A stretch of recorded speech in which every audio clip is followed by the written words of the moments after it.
I যেরকম I সেরকম ওটা হবে হ্যাভ। সেরকম এখানের মধ্যে যেরকম ওয়ার্ড আছে কিছু সেগুলোকে নিয়ে একটা সেন্টেন্স তৈরি করতে হবে, তিনটে সেন্টেন্স তৈরি করতে হবে। সেটা আমরা প্রথমে করছি আই দিয়ে।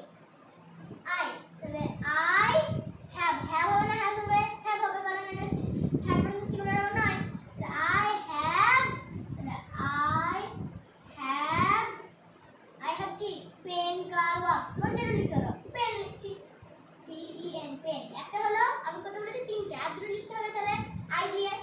আই হ্যাভ নট, আমার মানে আমার হচ্ছে পেন আর আমার কাছে পেন নাই ওটাই হবে। I have not P E N pen.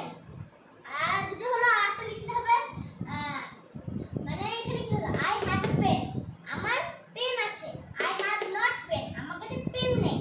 তাহলে লাস্টে কি হবে আমার কাছে কি পেন আছে জিজ্ঞাসা চিহ্ন। তাহলে এই যে মাঝখানে যেটা আই যেটা যে মানে যার ব্যাপারে কথা বলা হচ্ছে তার পাশে যেটা থাকবে is are have am I সেটা আগে বসবে। Have I P E pen জিজ্ঞাসা চিহ্ন মানে আই হ্যাভ এ পেন মানে আমার একটা পেন আছে, I have not a pen আমার কাছে পেন নাই, হ্যাভ আই এ পেন আমার কাছে কি একটা পেন আছে ওটাই। আজ আমি কনভারসেশনের ব্যাপারে বলছি।